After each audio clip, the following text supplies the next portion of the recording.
Imbalance से periods irregular हो सकते हैं। पीसीओएस और पीसीओडी में क्या फ़र्क है? यूट्रस की एक बेनाइन कंडीशन है जिसमें मैसेस बन जाते हैं, पेशेंट को बहुत ज़्यादा ब्लीडिंग हो सकती है। ऑलराइट, नेक्स्ट है फिब्रॉइड्स और सिस्ट में क्या फ़र्क होता है और दोनों का इलाज क्या अलग होता है? जबकि जो सिस्ट है ये अंडेदानी का प्रॉब्लम है, ओवरी में कोई सिस्ट बन जाती है और इसकी भी डिफरेंट फॉर्म्स हैं। टीनेजर्स में अर्ली पीरियड स्टार्ट होने का रीज़न क्या हो सकता है? लेकिन जैसे आप पिल्स छोड़ते हो तो कुछ पेशेंट्स में है कि 2 to 3 मंथ्स के लिए फर्टिलिटी हो जाती है, लेकिन उसमें भी अंडरलाइंग फैक्टर कोई और भी हो सकता है जैसे। अस्सलाम वालेकुम। आज हमारे साथ मौजूद है गायनेकोलॉजिस्ट डॉक्टर सायरा ज़ीशान। कैसी हैं आप? मैं अल्लाह का शुक्र है। सबसे पहले आप अपना इंट्रोडक्शन करवा दें और आपसे कंसल्टेशंस कैसे ले सकते हैं वो गाइड करते हैं। मेरा नाम डॉक्टर सायरा ज़ीशान है, मैं एसोसिएट प्रोफेसर हूँ और गायनी के शोबे से मुंसलिक हूँ। मुझसे कंसल्टेशंस के लिए आपके पास ऑनलाइन फैसिलिटी भी है और आप इन क्लिनिक मरहम के प्लेटफॉर्म से कंसल्ट कर सकते हैं। परफेक्ट। अच्छा, आज हमने आपसे जो क्वेश्चंस करने हैं ये यूजुअली लोग हमसे इंस्टाग्राम के थ्रू या डीएम्स में पूछ रहे होते हैं, तो आज हम उससे रिलेटेड क्वेश्चंस करेंगे।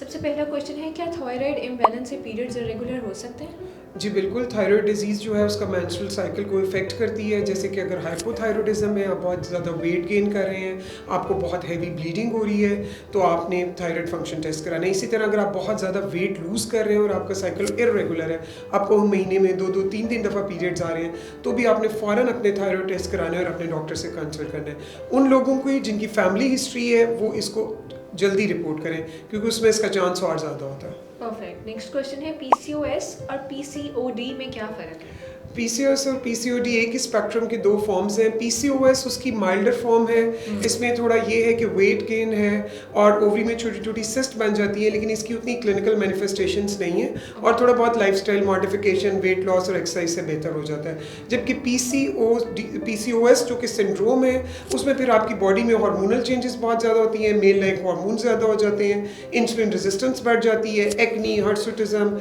ये सारे प्रॉब्लम्स हैं। इनफर्टिलिटी से बेसिकली पीसीओएस एसोसिएटेड होता है।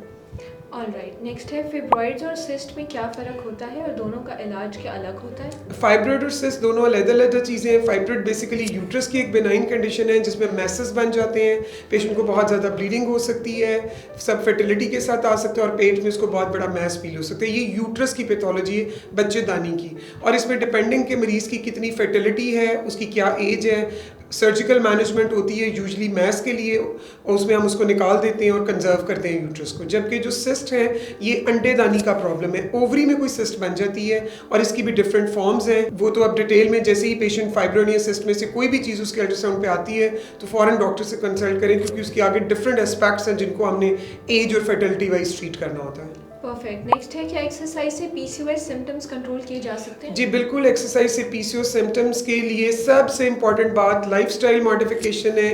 5% वेट लॉस से आपका फर्टिलिटी इंप्रूवमेंट 50 to 60% होता है, आपके पीरियड्स रेगुलर हो जाते हैं। हाँ, जो पहले से हेयर ग्रोथ हो चुकी है उसके लिए कॉस्मेटिक ट्रीटमेंट है, लेकिन फर्दर वो भी प्रिवेंट हो जाती है। परफेक्ट। टीनेजर्स में अर्ली पीरियड स्टार्ट होने का रीज़न क्या हो सकता है? टीन एज में अर्ली पीरियड्स के लिए सबसे पहले जेनेटिक बेसिस हैं कि अगर आपकी मदर को या आपकी फैमिली में जल्दी हो रहे हैं तो वो, लेकिन दूसरी बड़ी वजह obesity, polycystic ovary disease and junk food, injudicious use of hormones, ये है जिसकी वजह से बच्चियों को 11-12 की बजाय 8-9 में पीरियड स्टार्ट है। तो इसके लिए हेल्दी लाइफस्टाइल ऑप्ट करें, अपने वेट को कंट्रोल रखें और हेल्दी डाइट लें। ओके, क्या hormonal birth pills future fertility को अफेक्ट करती हैं? Hormonal birth pills future fertility को इस तरह अफेक्ट नहीं करती, जब तक आप वो पिल्स लेते रहते हो आपका फर्टिलिटी जो है ना वो कंट्रोल रहता है। लेकिन जैसे आप पिल्स छोड़ते हो तो कुछ पेशेंट्स में है कि 2 to 3 मंथ्स के लिए फर्टिलिटी हो जाती है, लेकिन उसमें भी अंडरलाइंग फैक्टर कोई और भी हो सकता है। जैसे पेशेंट अगर बहुत ओबीज है या उसकी कोई और वजह है तो उसके लिए कि प्रॉपर वर्कअप ज़रूरी है। ओवरऑल ये इफेक्ट नहीं करती फ्यूचर फर्टिलिटी।